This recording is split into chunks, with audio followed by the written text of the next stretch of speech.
For August the 25th, 2017, we talk about Sonic Mania, the Age of Empires 4 announcement, and we ask you which game you'd like to see made into a theme park. Welcome to level 209.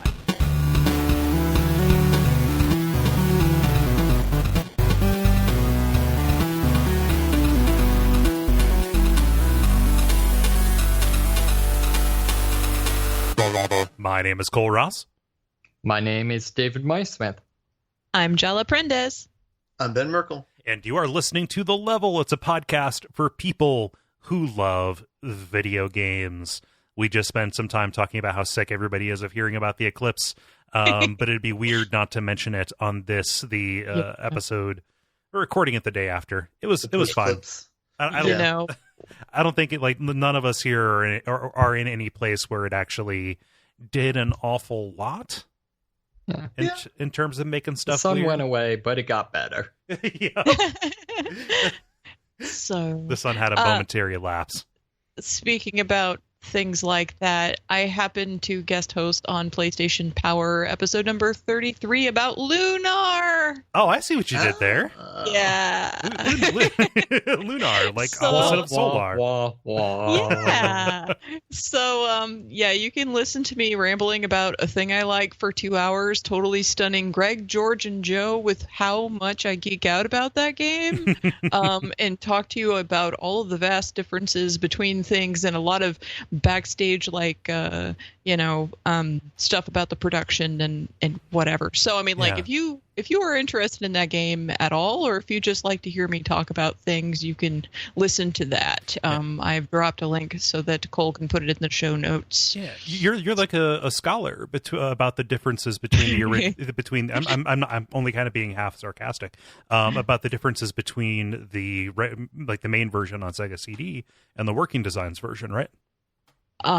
Well, Working Designs was the company that released both of the games in America. Okay.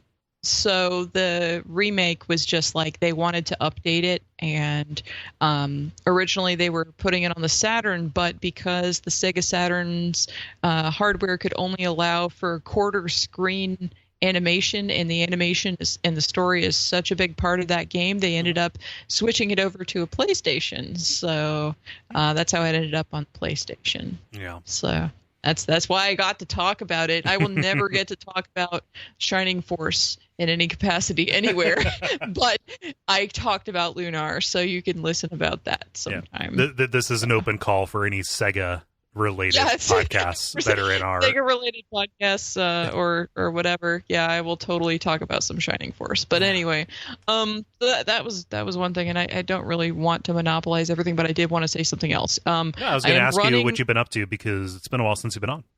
I've been recovering from surgery and trying to get back into running and everything else that I do, because it's marathon season again. Mm-hmm. So I've been doing that, and it makes me very tired. I also somehow managed to win a free Spartan race, but the problem is that it's on the same day as another Spartan race I'm doing. So I'm going to be running two of them back to back. The first one, the Beast, is the half marathon plus 50-ish obstacles. It'll probably, with the people I'm running it with, probably take about 6 hours. And then I get to take a snack break. And then I get to do another 4-hour-long race with the people who coordinate the race on and off the course. So we're just going to need to get a contingent to get together to, chuck Jala over the obstacles. Well, a race crew would be awesome, but you only get to do race crews on the all the crazy higher level endurance stuff that is going to be my goal next year. Stay tuned for more on that. ultra marathon type stuff. Ultras are a thing. I've thought about that, but there's also a Spartan endurance trifecta. I did the regular trifecta this year, but there is an endurance one that is the Hurricane Heat, which is the one that I'm getting to try out this year, and then also the Hurricane Heat 12-hour version, and then the Ultra Beast, which is a full marathon plus 60 plus obstacles on trails somewhere. Yeah. So I will be doing that. Probably like in for a penny, in for a pound. If I can do that, I can probably do an ultra. So I don't know. We'll see what happens next year. Yeah. I'm also kind of, I don't know if I mentioned this before, I'm studying for a personal trainer certification so that I can get back into teaching fitness. I used to teach Taibo a long time ago, and so I am now part of Camp Gladiator, and they were talking to me about, possibly having me teach it. I don't know if they'll still have positions open by the time I'm available after I get the certification, but that is why I am very busy right now. Yeah. But the Spartan races, I have set them up to run them for charity because I always try to do that with as many as I can. So I am raising money for Free the Captives, which is a nonprofit here in Houston that provides aftercare for those freed from human trafficking. I've run for them previously in the spring for just a little 5K that they were doing.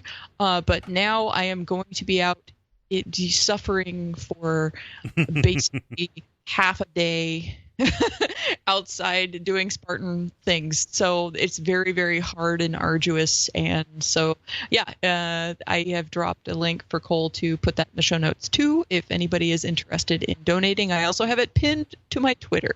Yeah. So I just, you saying doing Spartan things makes me think, oh, so Jala's going to defend Thermopylae? Well, it kind of feels like you're in the middle of a war when you're out there. To be honest, and everybody's like, scaling walls and shit. Like, running through the craziness and scaling walls and everything else that you're doing. Going serpentine through artillery. It's a very hardcore event. So, like climbing over mountains. Am I the only one that thought 300 was a crap movie? It's not that great. It's very flashy. It's fine. Yeah. So anyway, that I'm done. I'm sorry for monopolizing everything. No. I mean, like usually when somebody's been away for a while, we like to check in. So welcome back. I've been busy doing stuff and trying to recover, and I think I've done it that much pretty well. Yeah. I haven't died yet, so that's good news. Yeah.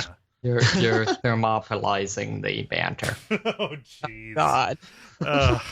When I'm groaning, David. Oh man. Any other anecdotes from the assembled? Like I've been dealing with like some like family stuff this past week, but like that's not like fun podcast stuff. So I will cede the floor. I have a few fun stories. I went to GenCon over the last week, and so I got to see a lot. This is the first time I'd ever gone, but it's like a board game and tabletop convention. And so I got to see some new board games, and I don't know, they did cool events. They had live action Pandemic where people would play as the characters, like the doctor or the construction worker, and there's a giant map of the world. And they'd like walk around that. Wait a minute, like the map of the world from oh gosh, where in the world is Carmen Sandiego, the TV game show? Kind of like that, yeah. I mean, they had the cities marked off. I mean, it was the same board as like what you would play if you were playing Pandemic. Right. Then, but did it light up, and was Rockapella there? Rockapella was not there. Oh. Could not make GenCon.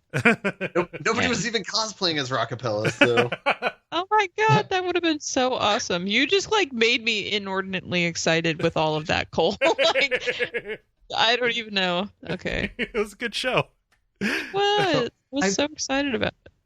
I'm kind of envious. Apparently, one of my coworkers went to that, and apparently he's managed some sort of gig where like he receives free board games from companies with the only requirement being he has to go and like teach them to people a certain number of times. Yep. Like that seems like a unfair gig. Yeah, that's kind of like what is in the showroom. They have a bunch of new games, and like they just have people who are teaching it to people. So you can just sit down if there's an open seat, and they'll explain you how to play the game, and you can play it and do like a short little demo. Yeah, so it's pretty fun. And it took place in Indianapolis. They and I mostly went for the board game end of the things, but they had the Colt Stadium. They blocked it all off and like covered up the AstroTurf, and it was all just like tabletops for playing board games. And they had like a board game library and stuff. So that was a lot of fun. But, cool. Yeah, that's great. Yeah. And David, how about you? Not too much. The sun was broken for a little bit yesterday. Yeah. Yeah. That's about it. I got self-conscious about my cereal box viewer. It's like, were you people never in third grade? Nobody knew what I was doing. Yeah. Another pet peeve of mine, and now I'm probably going to get them like filled up in my feed thanks to trolls, but good-natured trolls, but trolls nonetheless. You know who you are. So like those, if you miss the eclipse, here's a facsimile, and they show like a white cat covered up by a black cat, which is moving in front of it. Like I've seen different versions with like 5 different types of dogs and various cats. I've seen it with donuts. Like, I fucking get it. Stop. Oh my God. I just want to murder people. I'm a fucking adult. I know what an eclipse is. Right. The first one of those that I saw was cute because it was just this terrified looking cat being dragged in front of a lamp. Not dragged, but like, carried in an arc in front of a lamp. Like, oh, like one of those. Haha, funny. And then a whole bunch of them. So I know. And then it's like the copycat. That's a meme. Yeah. Yeah. And there it went. So I do not envy your timeline. And also I do not envy reading the level channel in Slack now. Shit. Sorry. This was like the first eclipse that I had seen, because I never saw the one when I was like way younger, but I was disappointed that you couldn't see it with your naked eye. You know what I mean? Like you needed to have a viewer to see it being covered up. The sun is crazy powerful. Like that glare. To be fair, you don't need it. You'll just only see it once. Yeah, it'd just be a bright light followed by a lifetime of darkness. Yeah. Yeah. No, it's like The Ring. Yeah. Well, I mean, like I expected the world to get darker around me. Like we got like 91% coverage here in Cincinnati. Like we're like 10 hours away from the path of totality or whatever. And that was enough to where it just kind of looked like dusk a little bit. It did, and the shadows noticeably are weird. Cooler. Yes. And like windy and I know. stuff. I was like, oh, thank God. This is like terrible heat, and this is wonderful. I don't have to like wet down the roofs trying to like, cool down everything. That's wonderful. It is an Arctic 95 degrees in Houston for 10 minutes. Yeah, pretty much. So my take home message was we really only need about 9 or 10% of the sun. Right, yeah. We're wasting it. We're wasting all that sun by letting it burn so bright. That's what what they say, the sun that burns twice as bright. Burns out twice as fast. Yeah. And then heat death. Yep. So that is, I think, our banter. We have some show to get to. So why don't we do the usual thing, the brief, the multiplayer, and the grind. And let's get started with The Brief, where we talk about things that are happening in the world of video games. So, Kole, you were buffering, I think. I was? You were just kind of like, you stopped for a second there. You were just like... I don't know if that could be a Skype problem. That could be a strange pause. No. You literally just were pausing, trying to remember what to say next. I think you were buffering. You just kind of stopped. It's kind of like when a cat is cleaning itself and all of a sudden it just kind of stops. And then it'll keep going. I'm trying to play this off legit. It was a small burp, and I was deciding how far I needed to get off mic to not be gross. So you have blown up my spot. Totally. The brief, we're talking about things that are happening in the world of video games around us. Can we do mine first? Because I'm actually kind of angry about it. Okay, and I'm afraid that I won't be that I won't be pissed off because there hasn't been enough things to be angry about this week. You're right. I mean, so sliding scales, right? The SNES Classic went on sale for pre-order today, and all of them were sold out by 7 a.m. I think is the latest that I've seen in this. Yep, all of them are gone. Whoops. Sorry. It's like a puddle in a parking lot in Houston when there is no eclipse. Yep. That was exactly what I was thinking when we were talking about it before, and you were like, "No, they're going to have some more." I'm like, demand. They said they were manufacturing more, and that's what led to my naivete. 5 more. five more. So a total of 10. They've made a total of 10 of these things. Right. And yeah, like Amazon, Walmart, all of these American retailers, yep, they're all gone. Later, Yep. Yeah, in a while. I don't understand the thing. I mean, just other than just Nintendo tending to be incompetent. Just Nintendo is very bad at supply chain stuff, and it is kind of like a Donald Trump thing where you can either ascribe it to incompetence or you can ascribe it to malice.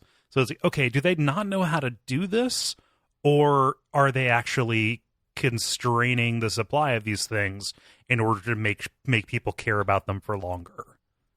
Yeah, I was gonna say it could just be conservative business. I don't know. Yeah. See, I feel like supply chain, like blaming it on supply chain only works in a world where Amazon doesn't exist.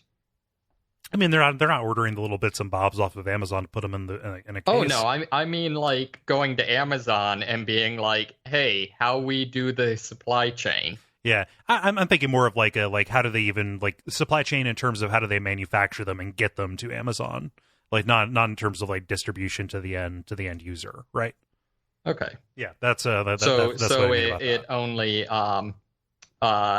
is a valid concern in a world where Ford never invented the assembly line.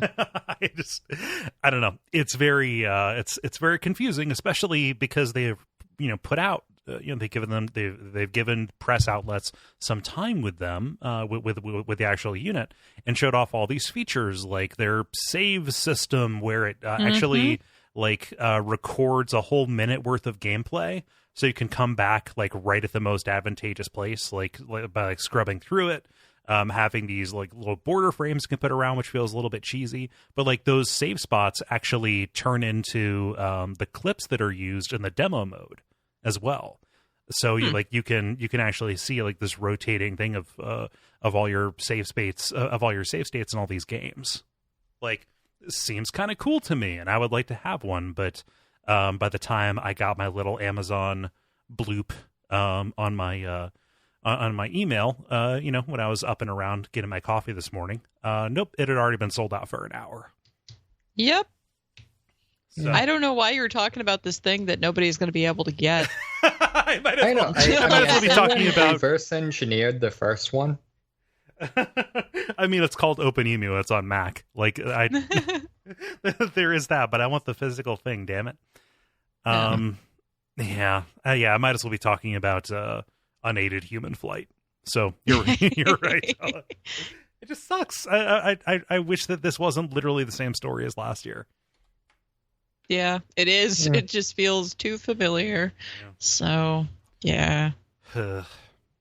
That's all I have to say. If you were me, you would have been pounding your fist on the table or flipping that table. See. Instead, my voice just got a little higher for like a minute, and then come on, guys. Jesus. Speaking of things that are probably going to be supply constrained, Jala, what's 2K doing? 2K's got a 10-year anniversary edition, a special collector's edition of Bioshock. So, first things first, Kole, the reason why I had to talk about this story, even though I don't normally do very many release stories, is because there is an 11-inch statue of a Big Daddy and a little sister, which means, Kole, if you buy this, you can have a tipped daddy. In most other countries, it's actually not customary to tip a daddy. Yeah, you can't. It's like a little tableau. He's like standing in a little puddle, Yeah. so you could use your lightning plasmid. Yeah. It's pretty fancy. But anyway, there's also a physical copy of the game for PS4 or Xbox One with remastered Bioshock, Bioshock 2 minus multiplayer, and Bioshock Infinite. It is coming out on November 14th. It is only being sold at GameStop and through the 2K store. So you can get it on the 2K store for GameStop. But they are also having a celebration event at PAX West on September the 2nd. They have relaunched a Bioshock YouTube channel and announced a sale for the standalone version of Bioshock the Collection. So there are various things going on, and if anybody's going to PAX West, you can totally check out the celebration event. Yeah. So, yeah. I would have thought they would have done that at PAX South. because I know they were for a while they were talking about doing it either at PAX West or at PAX East, but they decided that the truth would be somewhere in the middle. Well, PAX South isn't until January, the end of January. I was just making a shitty Ken Levine joke. I'm sorry. So don't impose your reality on my tired humor. I think the joke fell below the radar. Yeah, the timing works out, I suppose. It's kind of crazy to think this game is 10 years old. We will all soon be dust. Yep. And I still only played I still only played the first one when I streamed it last year or whenever it was I streamed it. And I haven't gotten back to streaming more just because I've been busy with all those things I'd said. So, yeah. I mean, I want to. I'm waiting to. Hopefully people will watch it whenever I actually do get around to it, but they're going to be like, Jala, you still haven't played this game? It's a decade old. Yeah. Nope. So, I forget, did you finish Bioshock? The first one, yeah, and talked all about it, and I had discussion about it. I remember you talking about it. I just forgot if you had rolled credits. Oh, I did, and I was making fun of it, and then again, like later on, we had a multiplayer where somebody was like, "The ending of Bioshock touched me so greatly," and I'm like, "I'm so sorry, guy." Like it did not hit me the same way it hit you. But yeah. I remember. I'm sorry. We have differing opinions. Those hit us differently, but yeah. I feel like it would have been more impactful if you didn't just fight like what's his name, the blue dude from The Watchmen. Yeah, if you didn't just fight Dr. Manhattan. Yeah. Yeah. Yep. He just reminded me of a Street Fighter character, but whatevs. Yeah. I mean, that whole thing was ridiculous.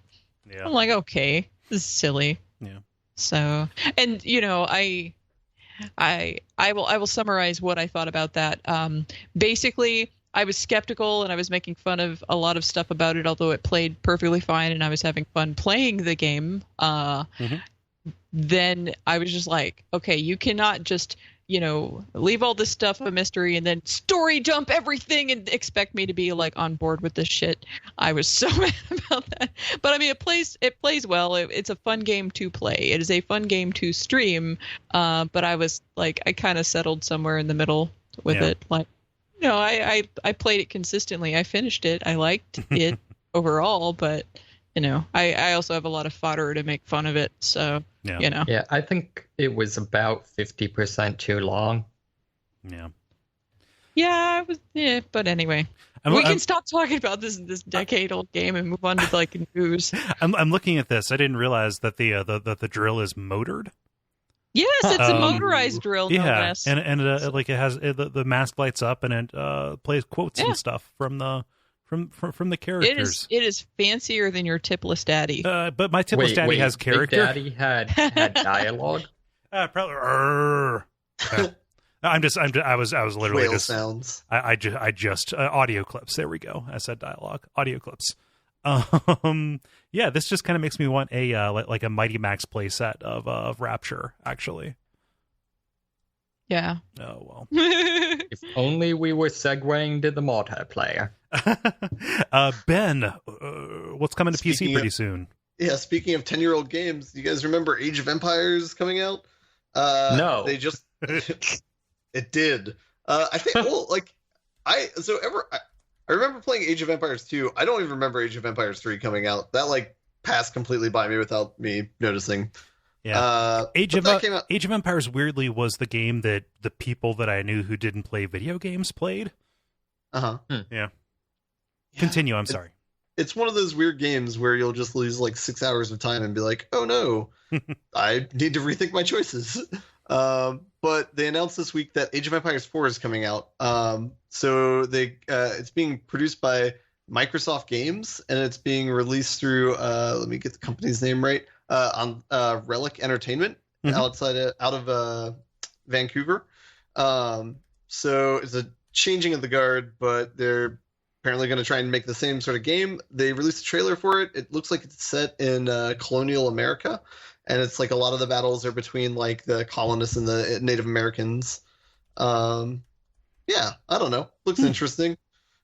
Let me see if there's a release date for it. I don't know. Oh, that's interesting.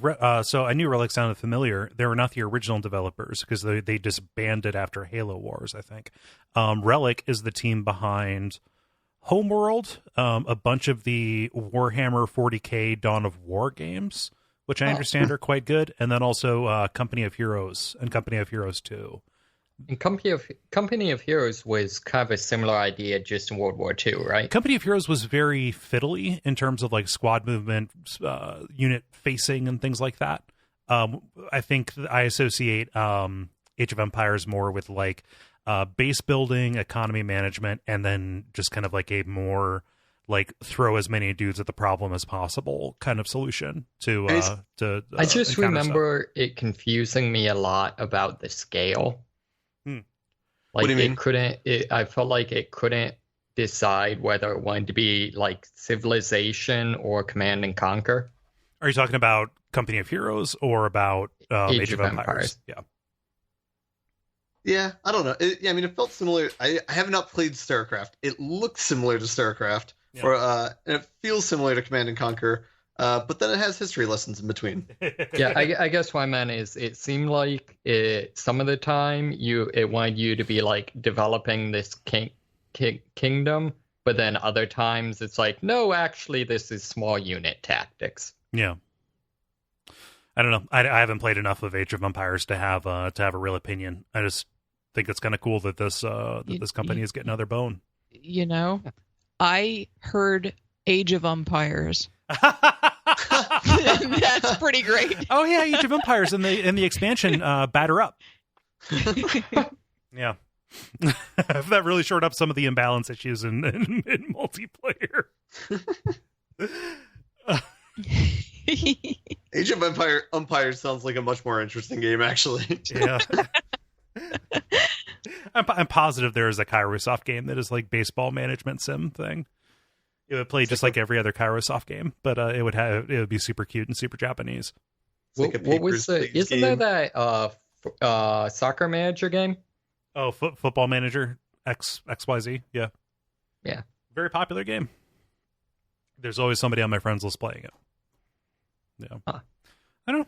Cool. Well, it's good to see them bringing it back. I know a lot of people were very sad when it went away after 3, when their initial studio went under. I don't know. I'd like to see some of these games get some of the eras of human history that like aren't medieval samurai or colonial America. Get like a Mayan kind of thing. I could see Mayan being good. I could see like Southeast Asia, like Malay Peninsula. It's just been crazy for Ottoman Empire could be cool. India could be cool. Yeah. There is a little bit of conquistador action in the trailer, so you might get a little bit of that wish. Basically.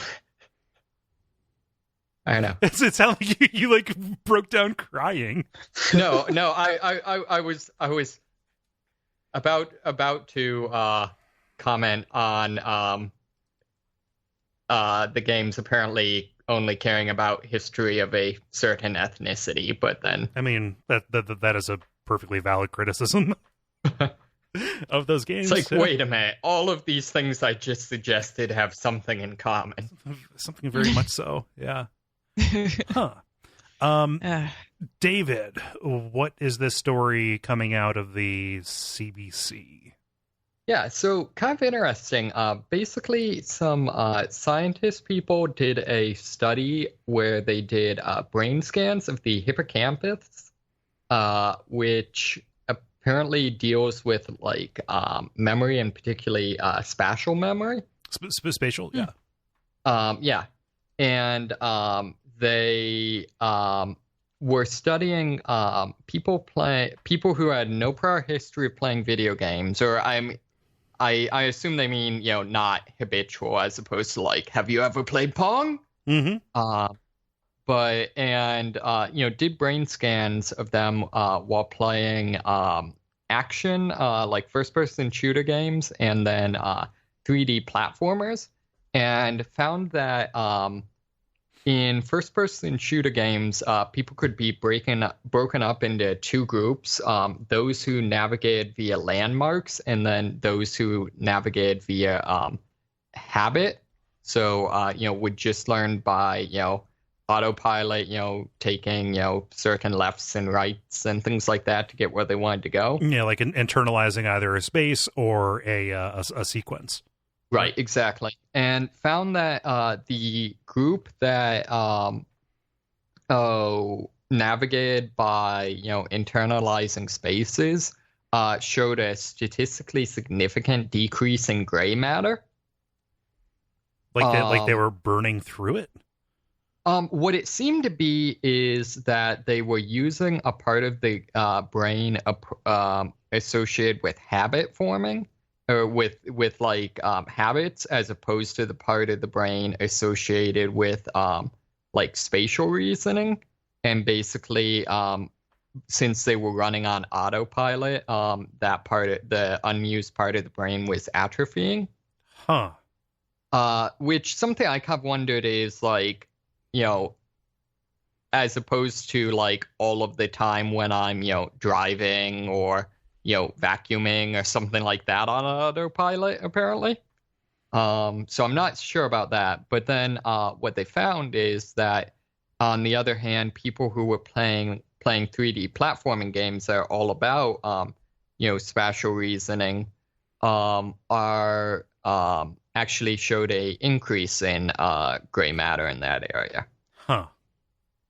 So yeah, and this paper was published in Nature, which is kind of the most prestigious journal. So it's presumably is not just like some fly-by-night study. So that's kind of interesting findings.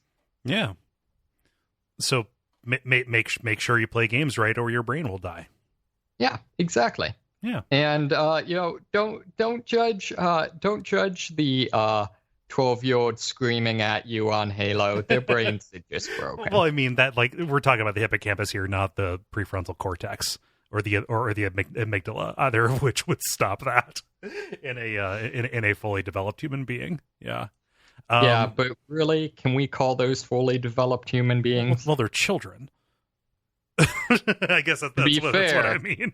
To be fair. Your brain doesn't stop developing until you're like 21. Yeah, but for some reason, at least it's that actually, the brain operates at a steady, at this sort of steady state, and where more either more or less complexity makes it less efficient.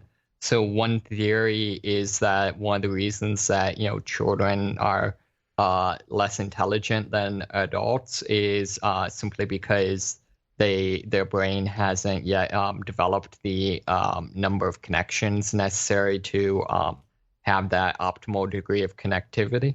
No, so they can't do much because not much has been asked of them. Yeah, and I think it's just like time thing. Yeah. Huh. So this story is much more nuanced than the headline would have you believe, which is always the thing that is frustrating about this. I saw the headline and I was like, oh my gosh, what are we walking into? Playing action video games may be bad for your brain, study finds.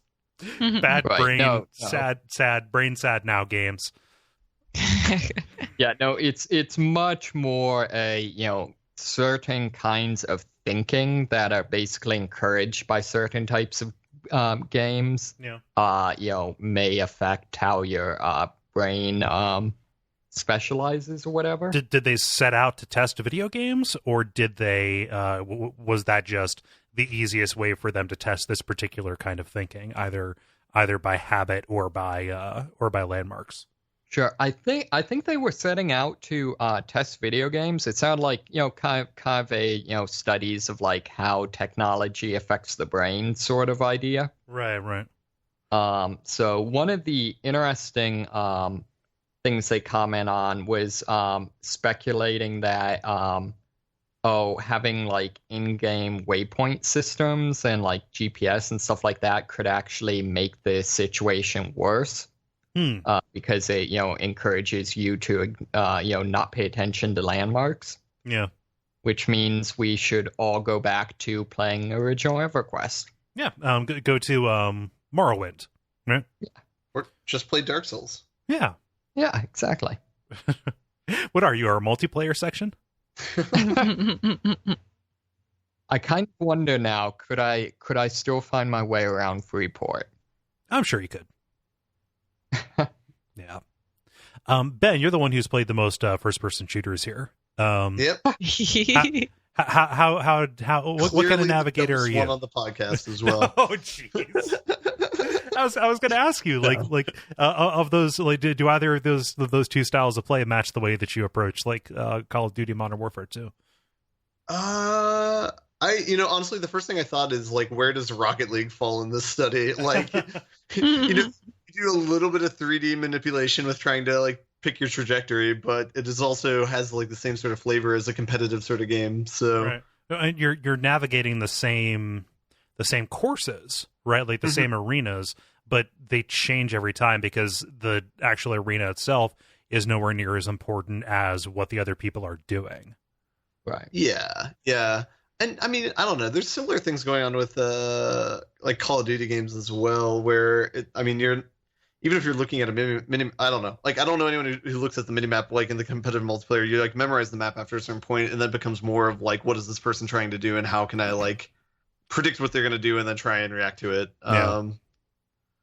I don't know. Yeah. The one I thought would be interesting is I know watching Dennis play Plunkbat. He did a lot of reasoning in terms of where are ridge lines that I can follow, and what areas are people likely occupying at this point in the game, and those sorts of things. Right. Yeah. I think the big thing is a game just needs to give the player something to think about. It shouldn't just be a mindless endeavor. Yeah. See, Yeah. I wonder how does that sync with kind of the idea of the sort of Zen mindfulness, some of those sorts of things. I don't know.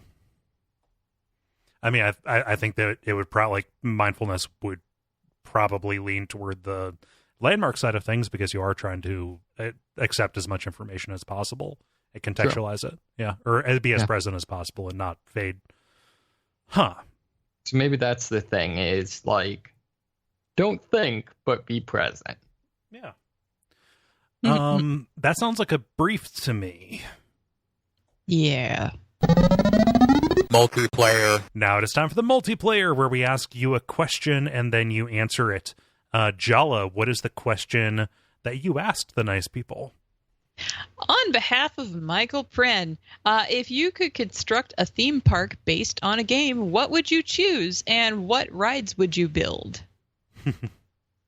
And I'll get us started here with Sam, who writes, it's a boring and realistic answer, but you could adapt pretty much any aspect of a theme park to Pokemon, and it would be pretty great.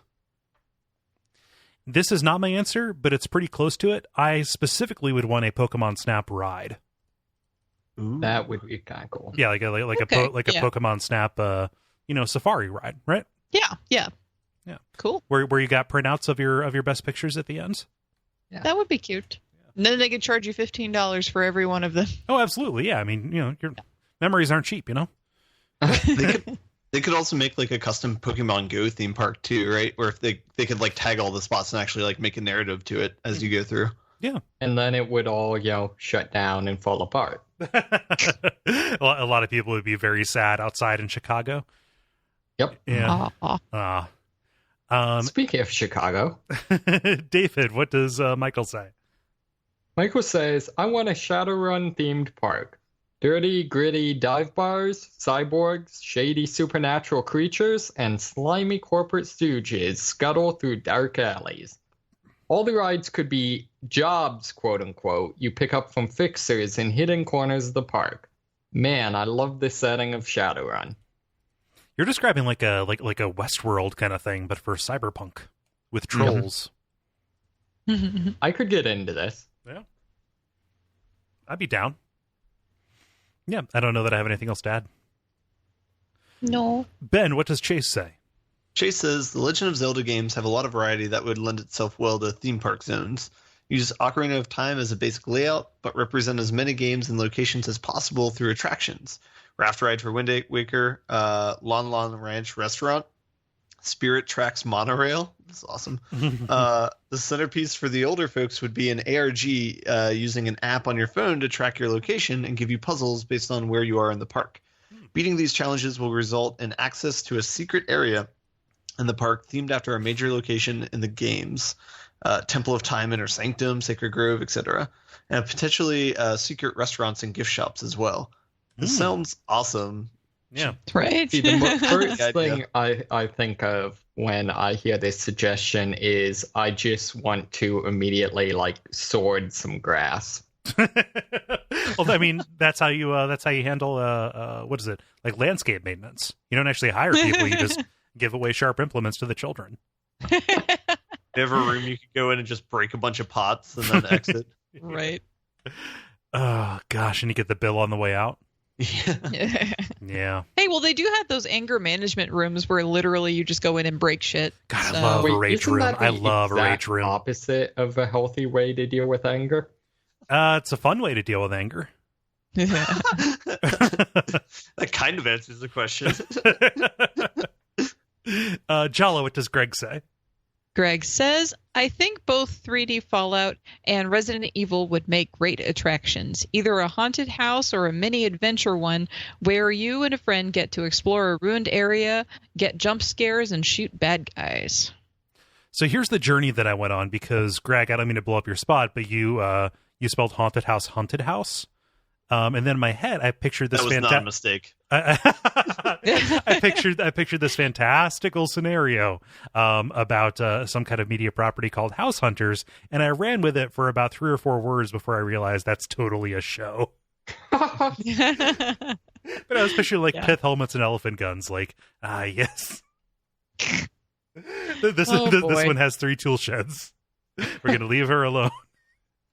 So anyway, I think that I'm behind. I like Greg's idea.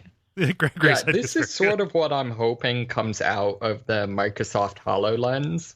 Oh, is like facilitating this sort of thing. Mm-hmm. Or you can play in your own house and then never sleep not again. Even your own house. Like set me up some like crazy like Resident Evil like semi falling apart Eastern Bloc compound to shoot BOWs in. Yeah. I think HoloLens is more about looking at a table. See, but I think it could be expanded. Well, there could be some really creepy stuff on that table. True. Yeah. It'll be the world's most realistic game of operation you've ever seen. Oh, man. Actually, though, Surgeon Simulator on HoloLens could be pretty entertaining. That actually could be pretty fun. Or like, don't stop talking, no one, or keep talking, no one explodes. Yeah, keep talking, whatever. Somebody talking. Stop talking, I want to and die. Everyone explodes. Yeah. We had 7 simultaneous jokes happen there. None of us could wait our turn.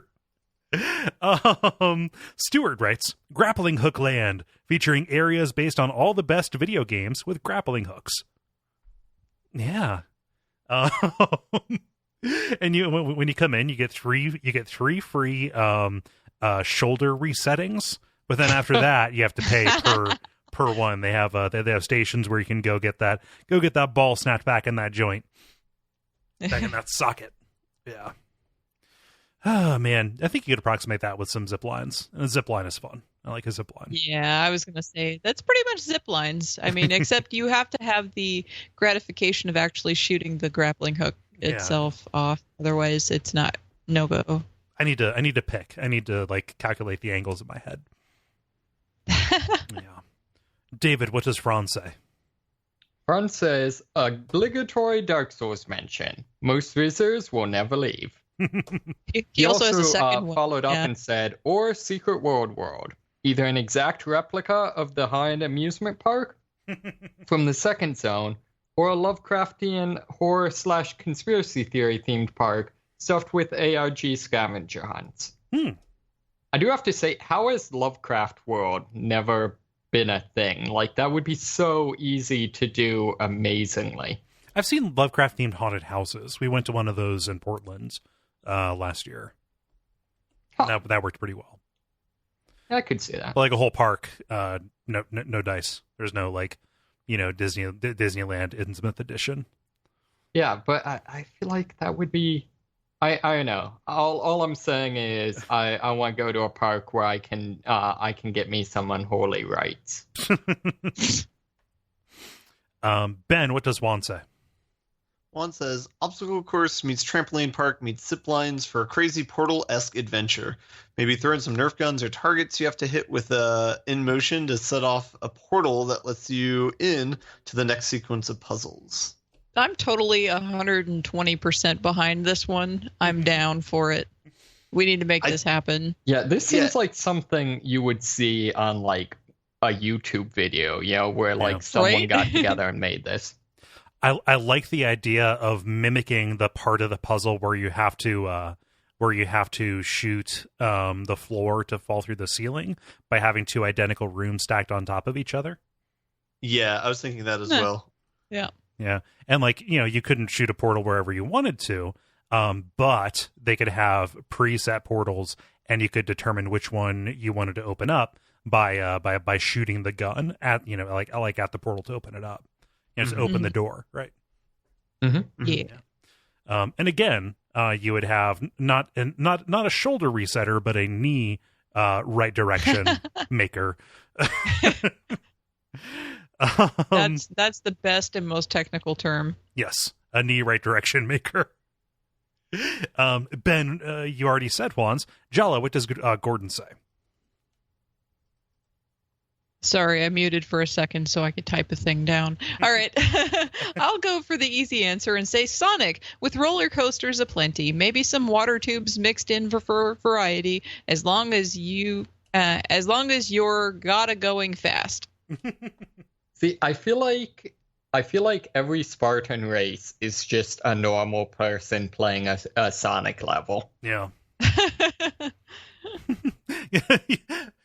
We don't. I can say that nobody turns into a ball to roll up a wall. I've not seen that happen. I mean, but wouldn't the obstacles make so much more sense as a viable form of transportation if you could do that?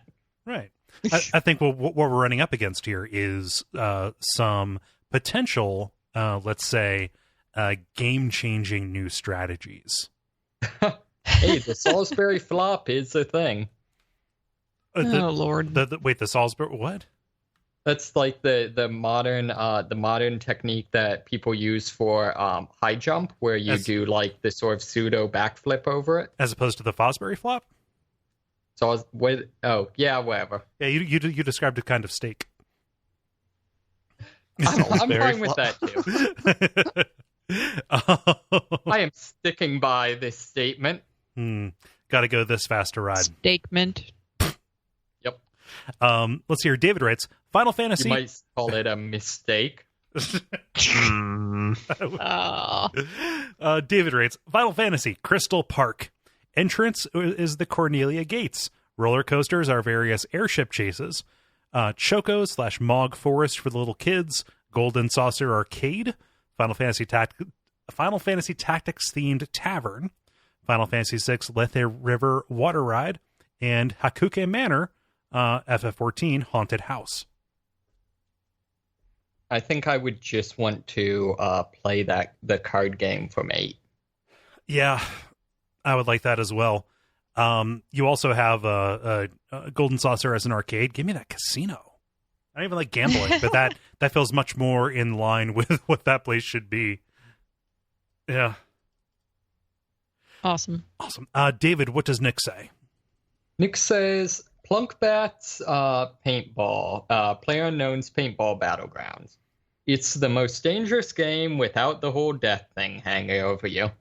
A carefully recreated real-life version of the massively multiplayer shooter you know and love, including all of your favorite places like Georgiapol, Pochinkininky, hospital and school. Wouldn't you be able to...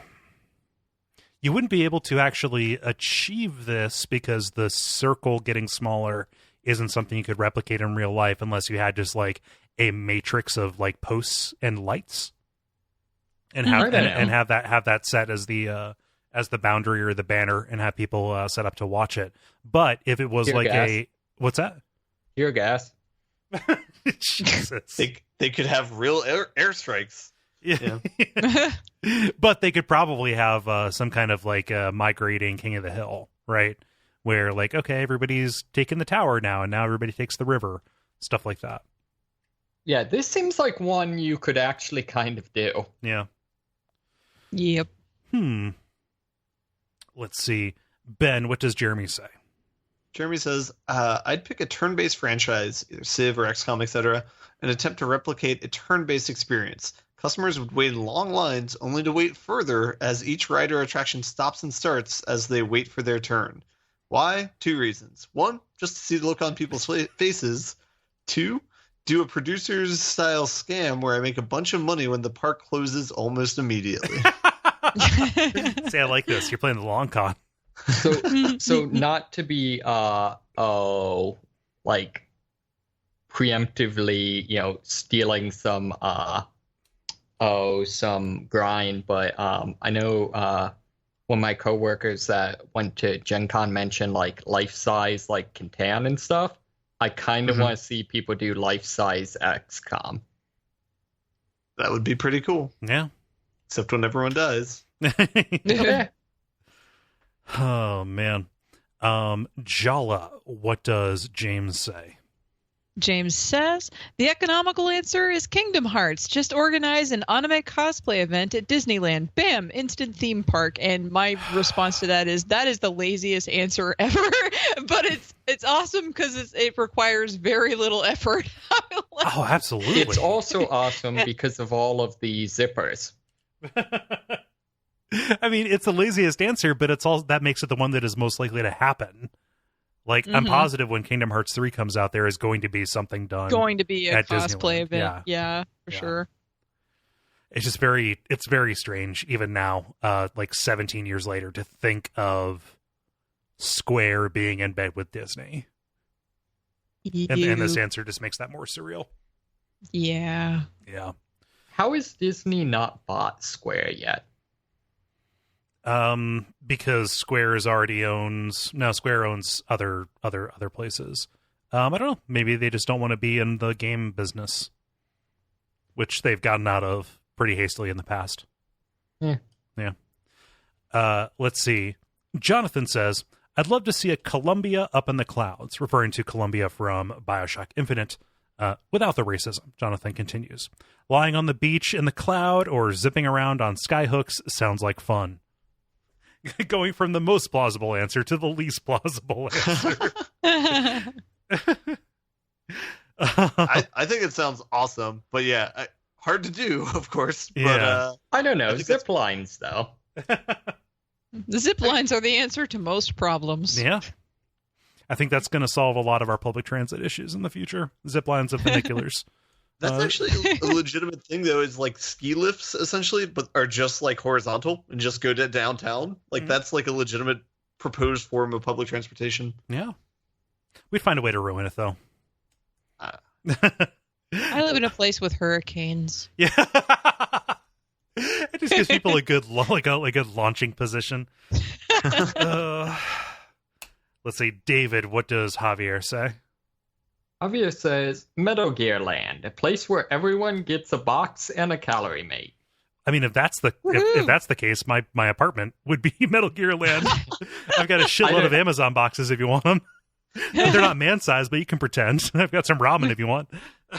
I don't know. I think if I did that, I would just go directly to the Revengeance section of the park. Oh, yeah. That would be where the crazy is happening. Everything's drenched in blood. You can jump on missiles. Ben, finish us up with John's response. John says, Rocket Knight Adventureland, rocket backpack roller coaster with crazy pig army mechs trying to kill you along the way. Yeah. Sure, why not? Or Abject Suffering Sparkster Land, which is mostly about urine. I'm sorry, everybody. Like, yeah, with that, ending it on a yellow note. That episode is on early release, and I had no idea how that got so gross. Okay, we need to stop. Thank you, everybody, for writing in. If you want to participate in these, go to facebook.com/thelevelpodcast and watch for those to go up on Tuesday afternoons.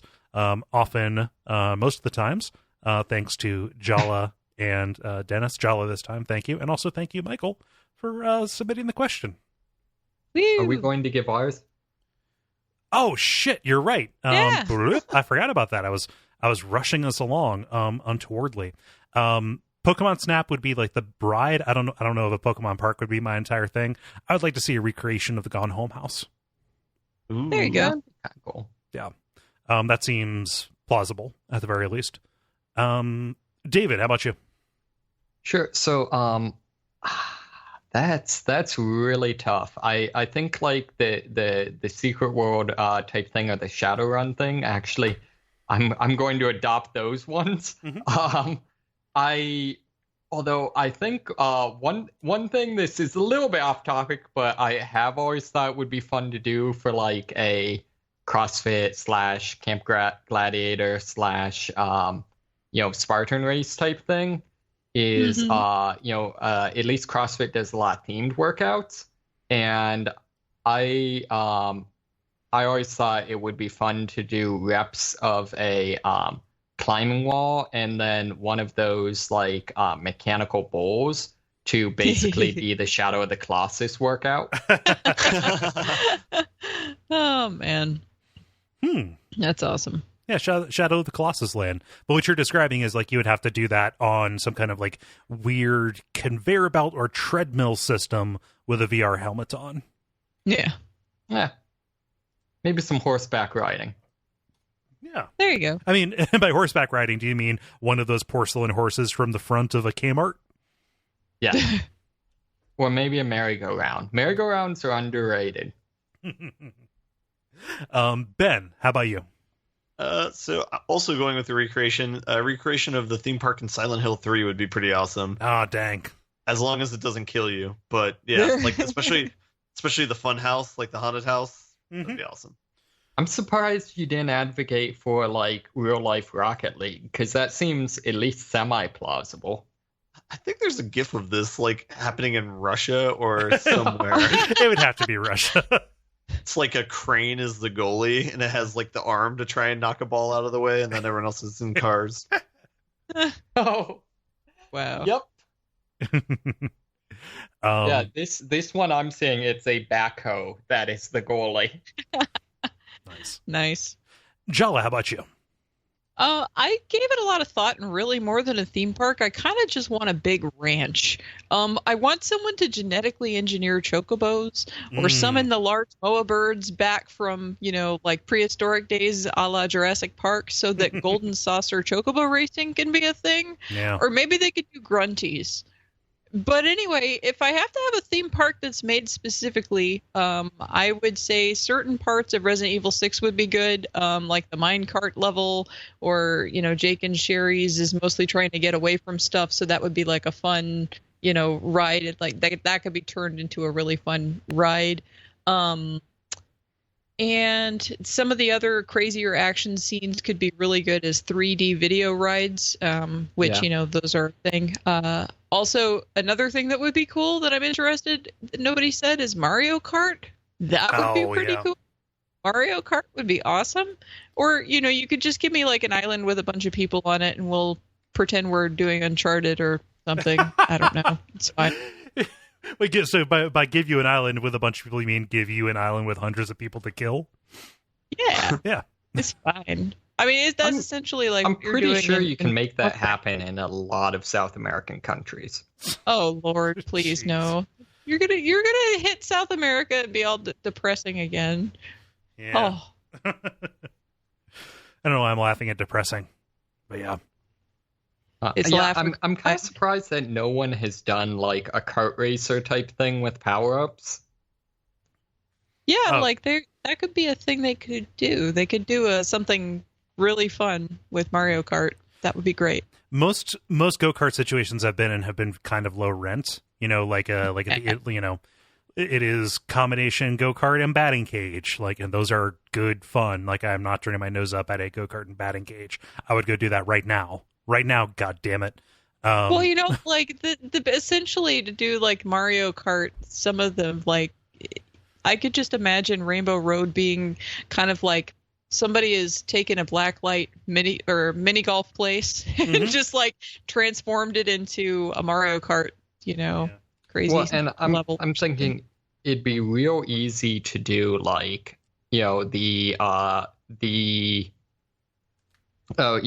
have them be speed controlled, and so you could have the mushroom to speed you up. Mm-hmm. You could have some of the projectiles, temporarily slow down, one of the other racers if you hit them. Yeah, or make them do a swerve. Yeah. You I feel like you could approximate a lot of these things fairly effectively. How are you going to do the blue shell? I mean, just the blue shell. The person who's in first place, their cart just flips off of the track. They're wearing helmets. They're wearing helmets. Action movie cars or whatever, where a piston shoots down and flips it over. Yeah, but that's how they got the General Lee to make those jumps. Mm-hmm. Okay, that sounds like a multiplayer. The grind. Now it is time for the grind, where we talk about the things that we have been playing over the past period of time or so. Jala, you've been away for the longest time, so I'm going to throw to you first. Okay, so I played a bunch of stuff, but some of it I don't have a lot to say about, so I will just kind of breeze through. Guild Wars 2, I finished up Sam and Greg's story missions together with Ed, and then also we did the first little bit of the first expansion, because the second expansion, Path of Fire, is coming out next month. So we are trying to get through the expansion now. Yay. In Skydancer, I've gotten up, my score has gotten up to about 97,000 now, but it's just a smidge above my last score. I have not been playing as much. Also, I was going to say your last score is somewhere in the 70,000 range? No, it was 90, literally the last time it was 96 something, so it only went up by 1,000. So yeah. I really have not been playing it as much. I also have not been playing much of Final Fantasy Tactics. I kind of got bored with the side quests that I was doing. I finished those, and then I got back to the main game, and I saved some astrologer guy. I think his name is Oran or something. Yeah, I don't know. That's a fun mission, whatever. Actually. Yeah. Is that guy. So and everything spun around, and there were sparkles in the sky. I don't know what was going on. So anyway, that happened. And then that's as far as I've gotten with that. But I'm back on the main story, so maybe I'll be able to talk more about it later. Cool. I do have a couple of other things to talk about. First is that I listened to a recent episode of Dark Insight where Jeremy and Brian had Otome games explained to them by a guest named Jessie, and she very briefly mentioned Hakuoki, which I absolutely love, for the listeners who were not around back when I tried Otome games myself. The one time I played them back in 2015, I played them for a brief spat of time. I played, 2 or 3 of them, and then I just stopped. Wait, what's an Otome game? Otome game? It is a dating sim for girls. So, it's like a visual novel style game specifically designed for a female audience. Yeah, so since I'm a lonely and sad woman who's very busy, that is my romance right now. So anyway, I only played a couple of them back in 2015, haven't touched any since, but she mentioned Hakuoki, which I really, really love, because it is, there's a romance aspect to that game, but primarily it's about the military, political, and horror type stuff that's going on more than it is the romance. So it's much less of a dating sim, and nothing feels forced, and there are a lot of horrible endings to it, that are not nice and happy and have nothing to do with love. So I liked that quite a bit. So when she mentioned this, I was like, oh man, those games, I should probably go play Hakuoki again. So I re-downloaded that on my phone.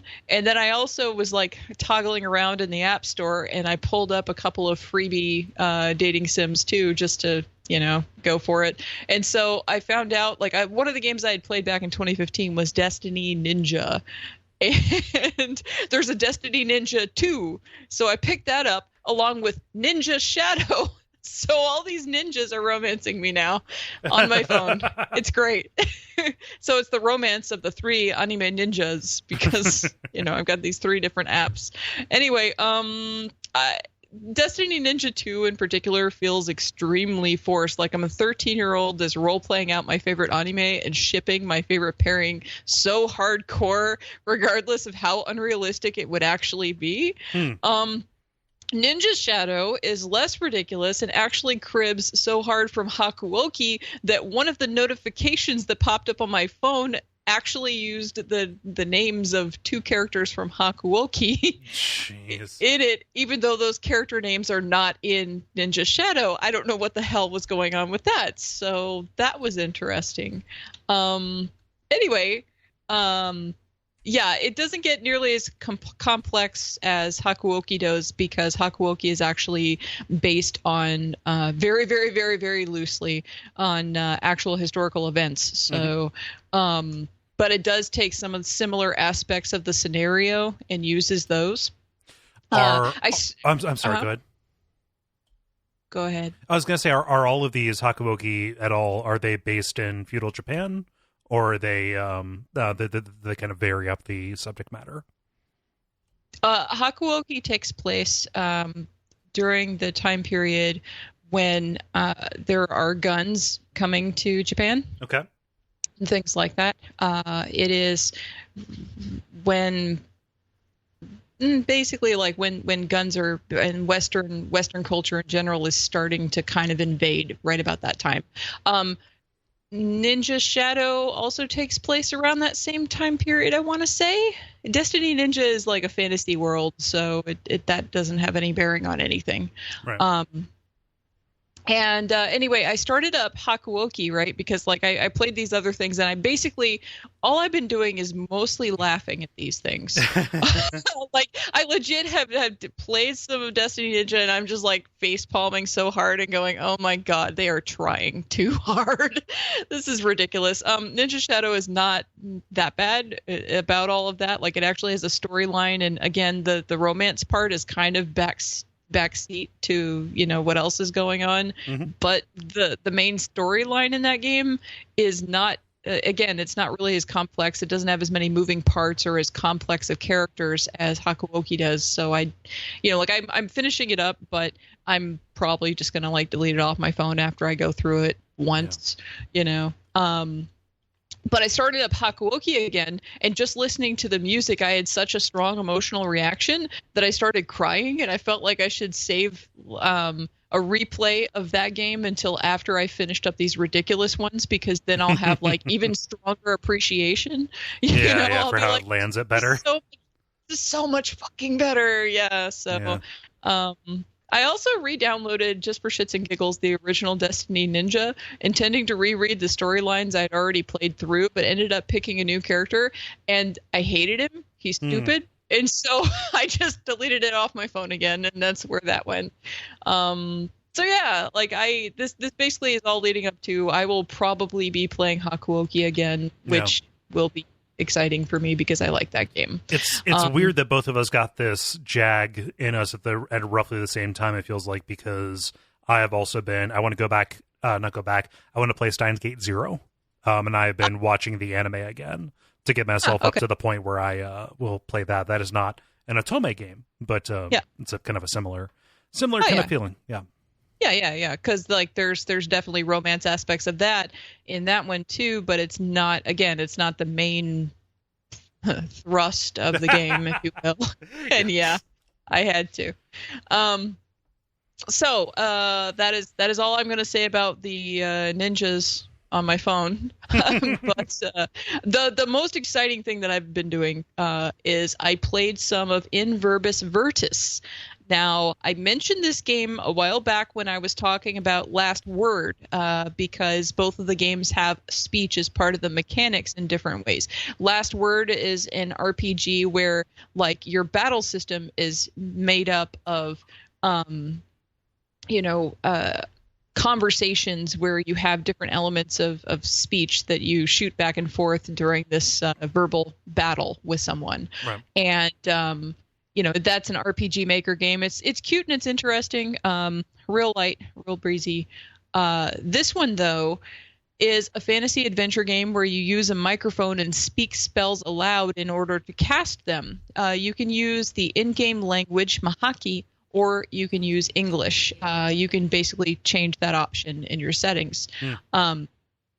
So, for example, the way that it sounds, the first spell that you learn is light, and you can either have it in English, light, or you can use Mahaki language, which is lume tial. And, you click a button, you basically you hold down your left mouse button and you say the spell and then let go, and then that's when the spell triggers. So you solve puzzles and you fight monsters in a forgotten temple that you come to in the middle of a desert. And I was having a lot of fun with it, and I was streaming it. So that was really fun because I had a few people that were watching me. And then at one point, I don't remember what I did. I changed some setting, and then it wasn't letting me use the microphone for a minute. And so I was like, damn it, what the hell, why is it working? It took me a minute, but then I went back into the settings and I came back out again, and then it worked fine. So I don't know what the hell that was all about. You didn't have anyway, like a status effect, like temporary laryngitis? Yeah, right. Yeah. So I was having a lot of fun with it. I played about 2 hours on stream. I played a little bit before that, before I started streaming, but I got tired and I started losing where I was going in this big labyrinthine, kind of temple place. And so I was like, okay, I need to go for a while. I'll come back to this.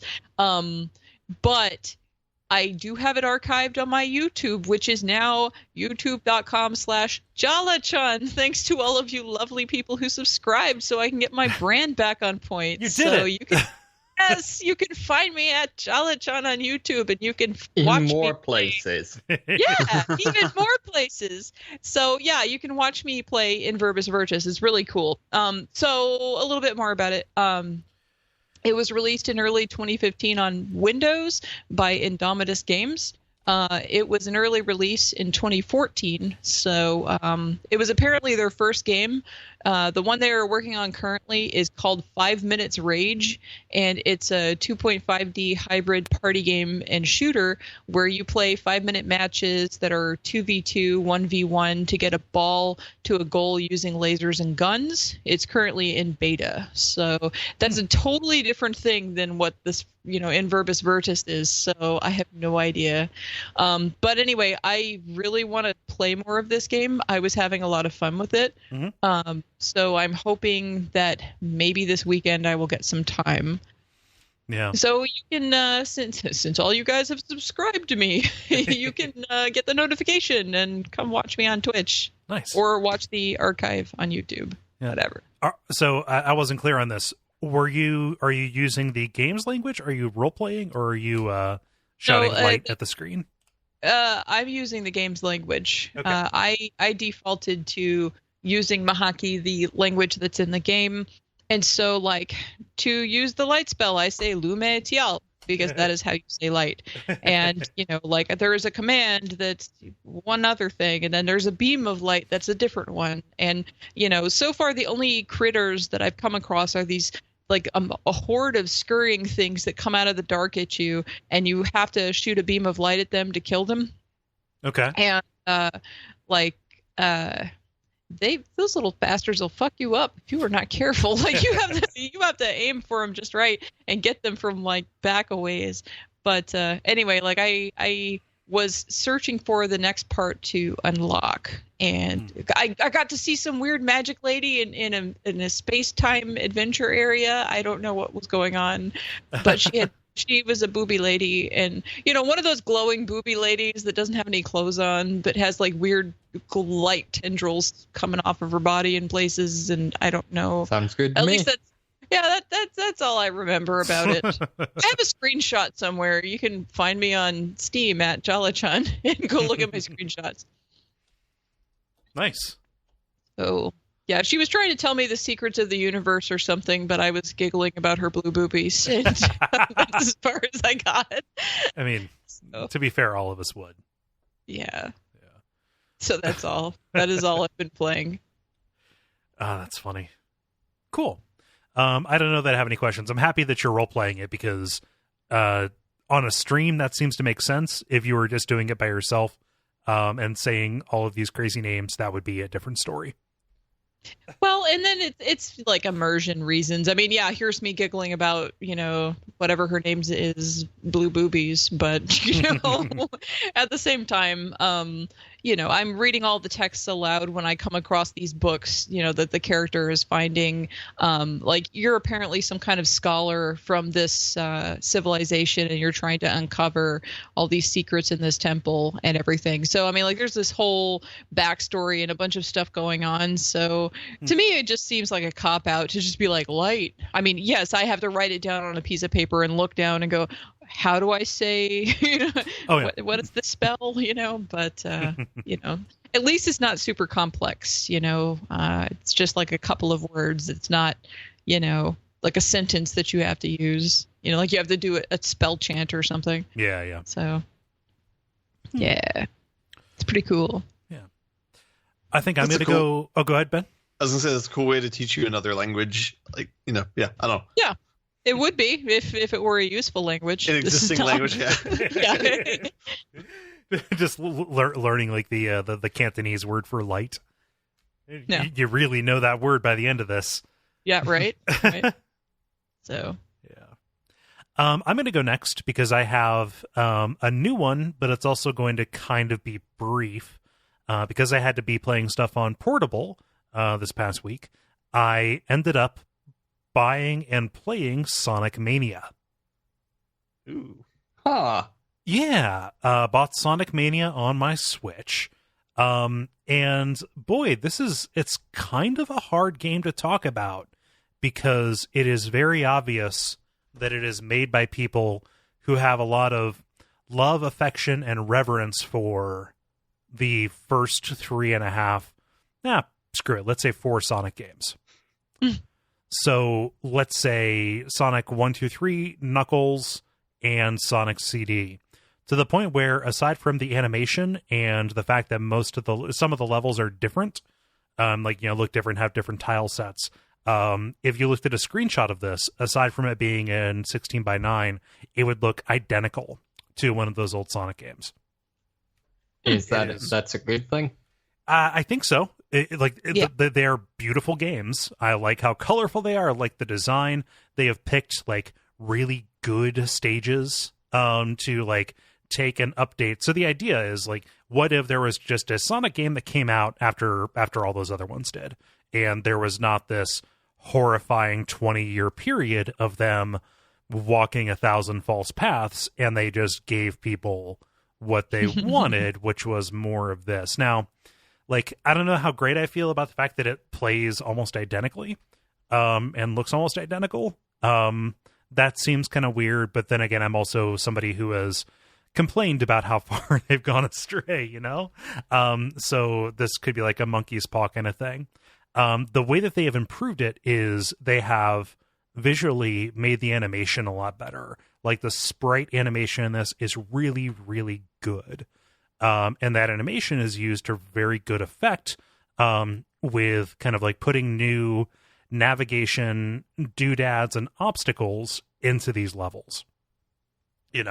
Okay. Yeah, so like just different things that you bounce off of, different things you have to like power with your runs and things like that. And especially new bosses. Like to me, the way I'm settling into this is like Sonic Mania is a delivery mechanism for these very imaginative new bosses that they brought in. Bosses have never really been the strong suit of Sonic, but they kind of have nailed it Oh, I didn't even realize it had bosses, actually. Yeah. The end of most of the stages, it was like Dr. Robotnik in one of his little machines, or maybe one of his big machines, coming after you. You were going to say something, Jala? How imaginative are they? Tell me about a boss. One of them literally has you walking into Dr. Robotnik's Mean Bean Machine and playing a game of Puyo Pop against him.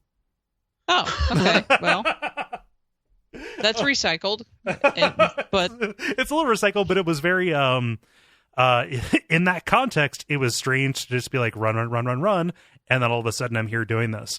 Fighting like a straight up like ninja version of one of the egg bots. For that.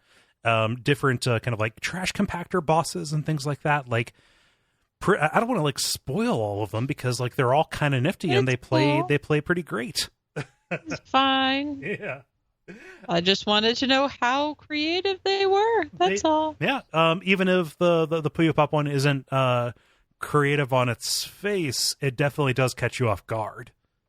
But otherwise, like it plays amazing on the Switch. I'm so happy to have something to play on the Switch because it's been a little bit, and I have not been like in a place where I am ready to commit to a full Zelda run.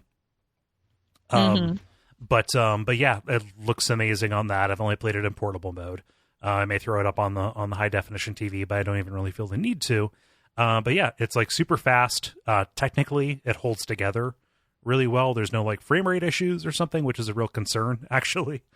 For this, like even modern ports tend to have problems recreating the feel and flow of a Sonic game because they lack the blast processing. I just want to get out in front of that joke. Yeah, like it is good. I like it a lot. It just feels a little hollow because it is so similar, which maybe I was ready for that, and maybe it's not that big of an issue. Yeah, the new stages do look pretty great and play pretty great. I'm watching the trailer for it now, and it's weird for them to have to like explain like, yeah, we're apologizing for the last 25 years of Sonic games. Yeah, it feels like a little too late because they're essentially releasing this as an indie game, almost like not quite, but like I paid $20 for this on the eShop. I don't know if they're shipping physical copies of it. Mm-hmm. Yeah, so and that can be fine, you know. Yeah, it looks cool. Yeah, I don't know. There's in the trailer for the game, it shows part of it him spinning a wheel for a lottery thing to get lottery numbers. Mm-hmm. I don't know. Yeah. Cool. Like one of the levels when I talk about like the different doodads for getting around, it's like a gigantic film studio, but they have like film reels and like film travel reels and things. So like you'll be bouncing around in those as like these big bouncy conveyor belts as it kind of like goes around the level. Things like that. Sonic Mania. It is a Sonic-ass Sonic game, and how okay you will be with that depends on how much affection you have for the Sonic series. I grew up loving Sonic to death, and was sad at what happened to the series, and I'm not disappointed, even if it sounds like I'm more down on it than I actually am. Yeah, it's not just that you had an affection for the series; it's that you had affection for the series 25 years ago. Right. Like it is very intrinsically linked with my childhood. Yeah. Here's something that I actually am really down on about it that they did just straight up reuse. So being that it's a Sonic game, you have to get Chaos Emeralds. Okay, these are like the super secret collectibles you have to do bonus stages to get, and you have to get all of them in order to unlock the true ending of the game. You know, these bonus rounds have never been like totally great shakes, but you've been able to put up with them. They have two different kinds of bonus levels, one of which is like a Mario Kart style, like you're running around a track and trying to collect like blue orbs to make yourself faster so you can catch up with a robot that is carrying the Chaos Emerald. Cool and fun, right? Like it is good and different. It looks really good. It's got like this kind of like retro aesthetic.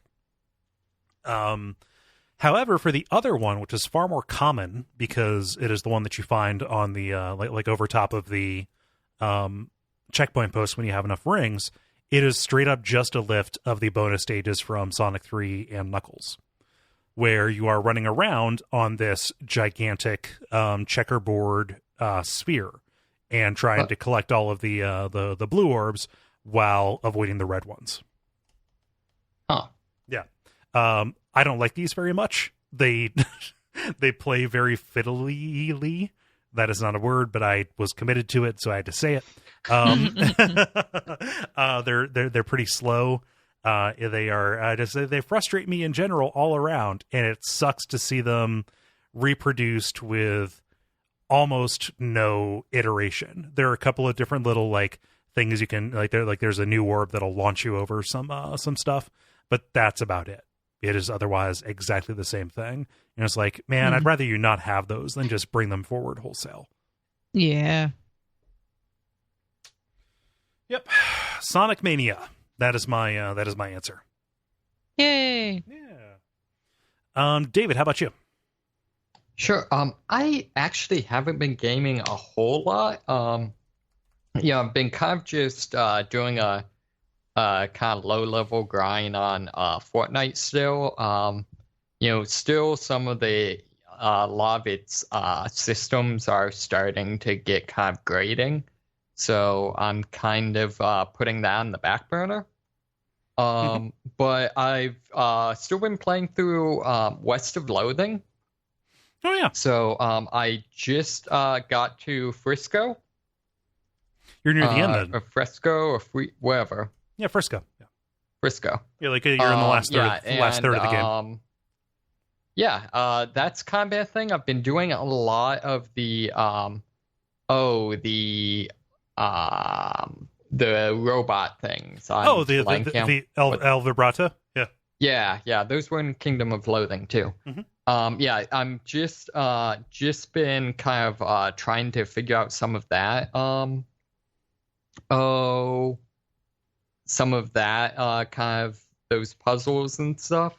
And then I was spent a good chunk of time, I think day before yesterday, working on apparently the military cemetery has a big sort of word code breaking puzzle that I've been going through. Yeah, it's like 0 to 999 and grave numbers, right? Right, and then couple of them will like basically have different like codes that when you figure out what word you need to use, it'll then like direct you to a new one.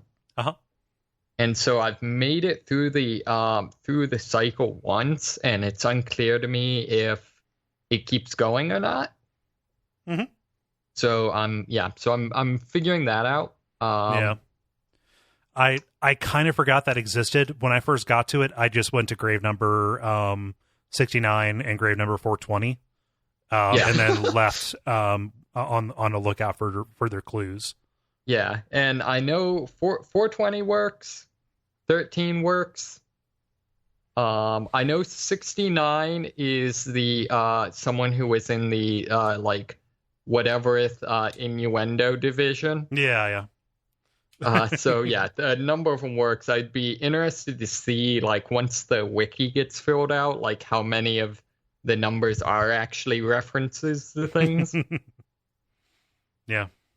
So I would not put it past them to make most of them. 666 is one. Oh yeah. So yeah, most of them will have to be references. Yeah. Just because of who made this. Exactly. Yeah. I mean, I figure, whereas first-person shooters, apparently stimulate your hippocampus, maybe this will, stimulate the part of your brain that, deals with, wordplay, the pineal gland. Jesus Christ. You got two groans for me, man. So, I appreciate the walk. You went on. Yep. So yeah, other than that, killing tons of skeletons. It entertains me that my partner will give me the evil eye if I try to use any of the Next Specs books, but was totally cool with me like creating a buffalo skeleton. That wasn't human. True. Yeah. So, I don't know. I think the next thing I'm gonna have to deal with is the goblins who annoy the heck out of me. Yeah. But- It's funny if you end up getting it gets you a non-combat way out of their encounters. I just don't like the way that I don't like the patois that they're written in. What do you mean? Oh, just the goblin language. I know that is straight up from KOL. The way that they speak. Yeah, I find it incredibly annoying personally. I just it my eyes slow down when I pass over it because I have to work to parse it, which goes against like the snappiness that I enjoy in Loathing writing, right? Sure. I'm positive they have fun writing it. It's just it's hard for me to really like dig in on that one joke. Yeah. The one thing that did bother me, and this is totally in the lines of like David is pedantic, is the one of the jokes is about like a goblin who believes he is a tanner and is attempting to put boots out in the sun to suntan. The only thing is that actually works. Like that actually is a thing you do with leather. I thought you just had to cover it with brains and like let it sit.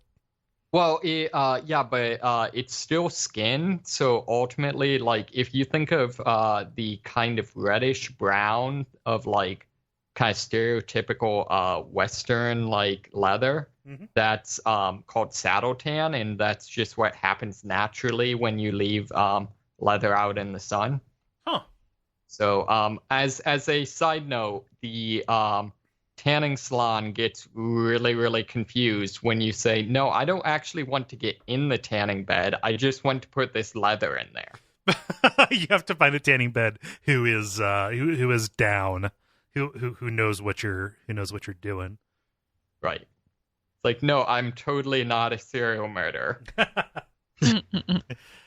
Yeah, that's a good game. Yeah, it's really good.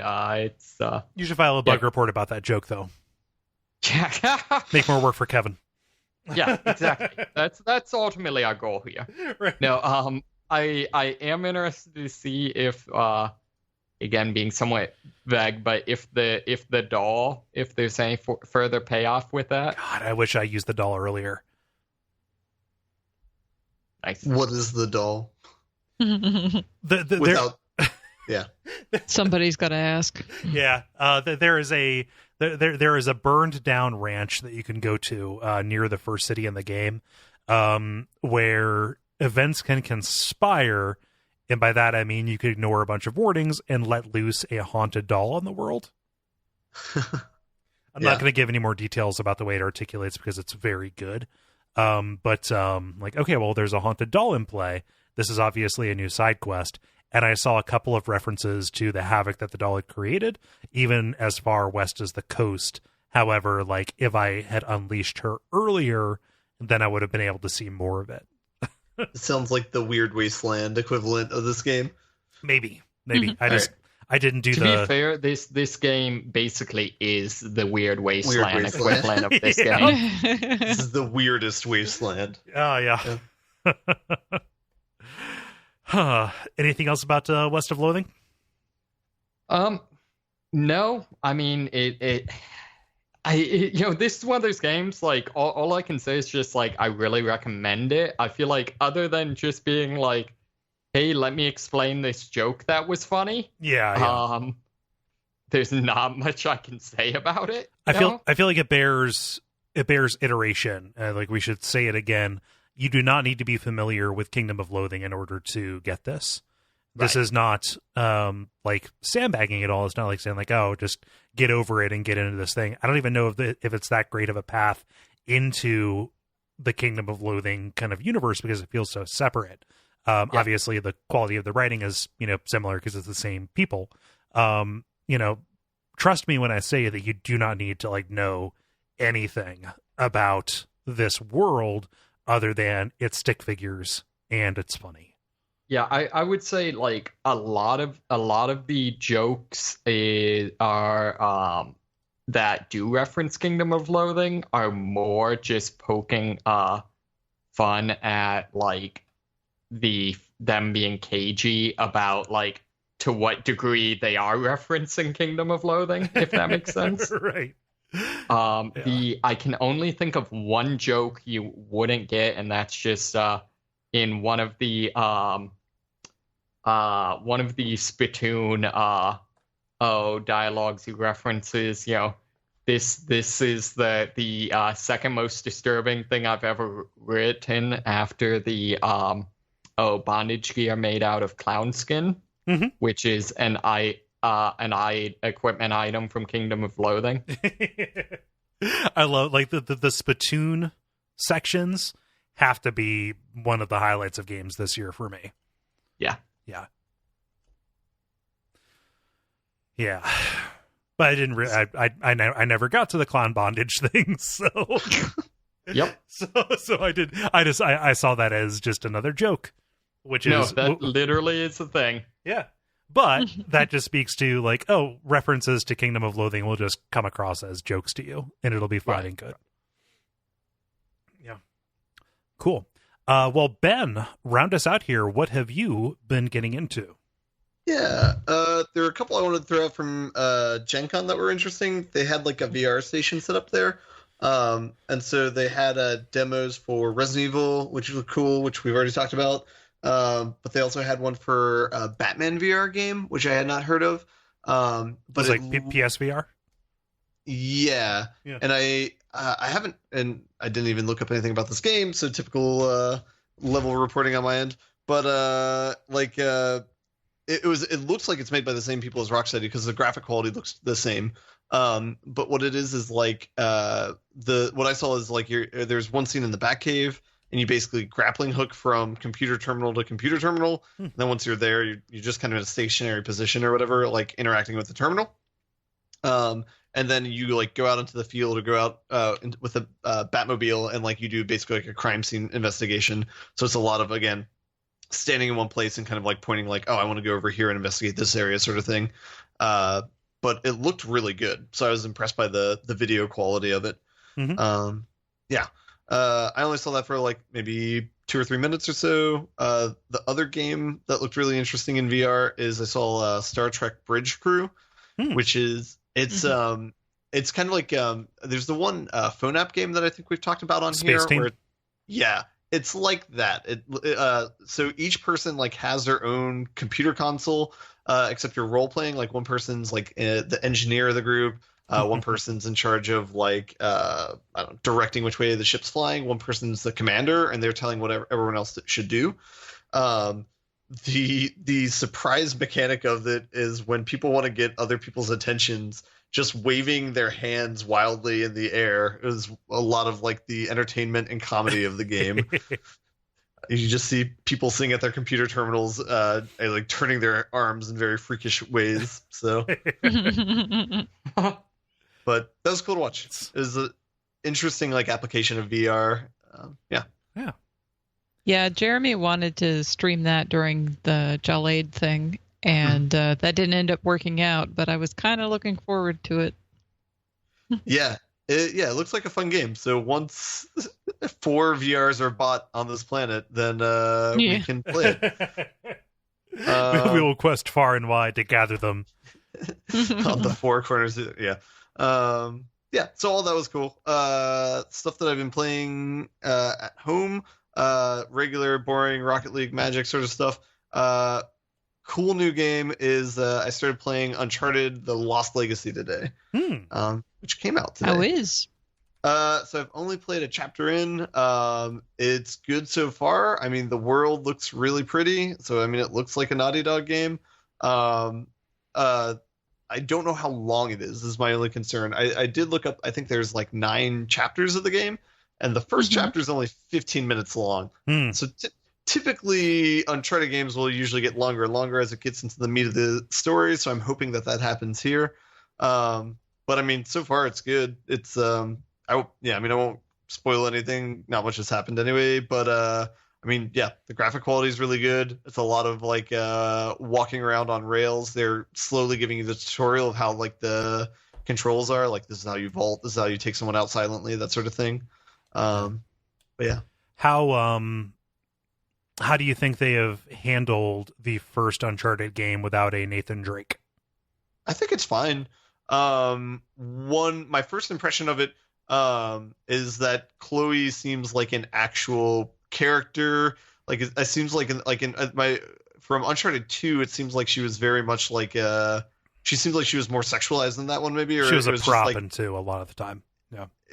Yeah, and so like here. I don't know. It like I think they probably paid more attention to the art style. There's more detail on her.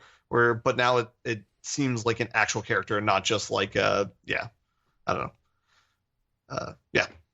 So yeah. So far it's cool. Yeah, but I haven't really played that too much, so don't have too much to say about the story or any of the deeper puzzles or anything like that. So yeah, we'll find out. Where does it take place?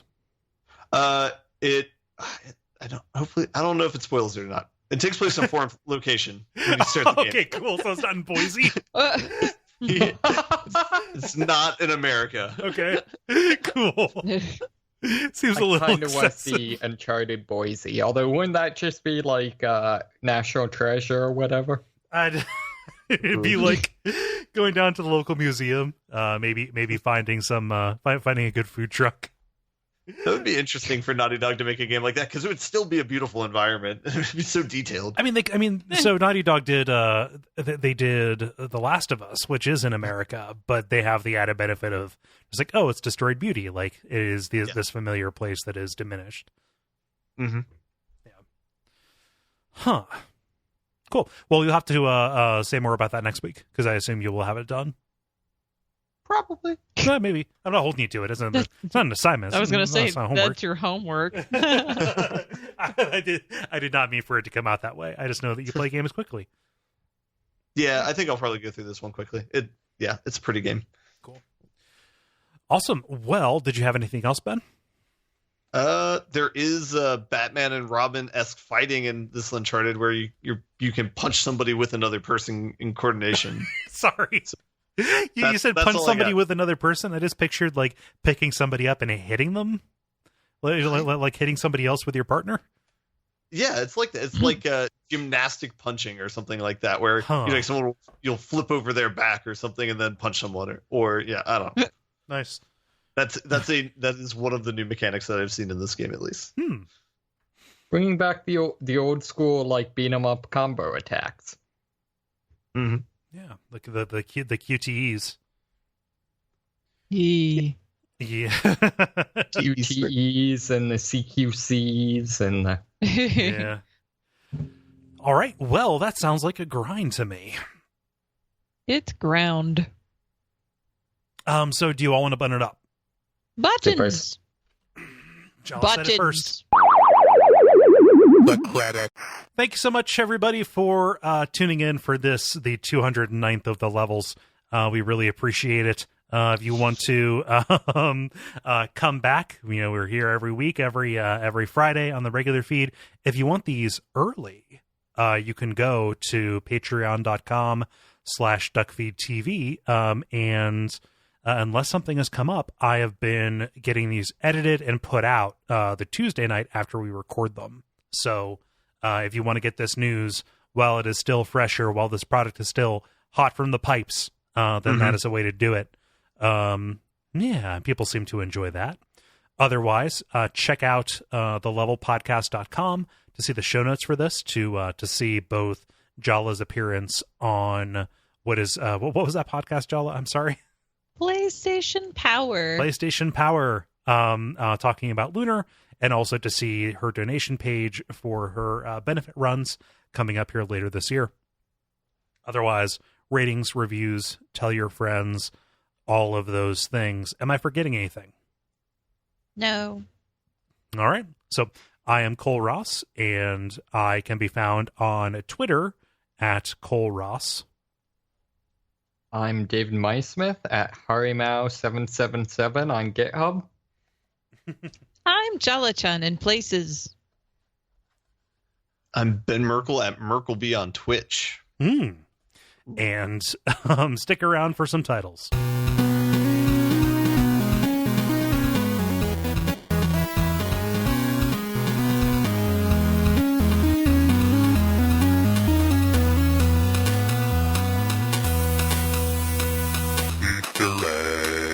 Okay, who has titles for me? I've got a few. Jala, go. You'll only see it once. Age of Umpires. Stop talking, I want to die. So I alternately had keep talking, I want to die. Maybe this gets to my negativity. I like stop talking, I want to die better. Okay. And knee right direction maker. Okay. So in addition to the I want to die thing, I had summon the moa. MOA. Yep. Like the old the bird. Mm-hmm. Yeah. The bird is the word. All these ninjas are romancing me. Or alternately, you had some line about romance of the three ninjas or some such. Yeah. Mm-hmm. Uh-huh. Romance of the Three Ninjas was what I said. And was that all, David? Yes. Okay. Ben? I never got to clown bondage. I got Salisbury flop. And I got stop talking and everyone explodes. So by the votes, it is stop talking, I want to die. I kind of want to go with that because that I think is just shocking. Although I also kind of like clown bondage. I feel like clown bondage hews too closely to the West of Loathing joke. Okay, that's fair. For the reference. The title that I had just for the records here, I just had Batter Up, which was the expansion to Age of Umpires. Okay, so stop talking, I want to die it is. Yay. Cool. Well, I'm going to go and edit this up real good, and I have miles to go. Have a good night, everybody. You sure? Good night. Cool. Bye. See you guys. Take care. Bye.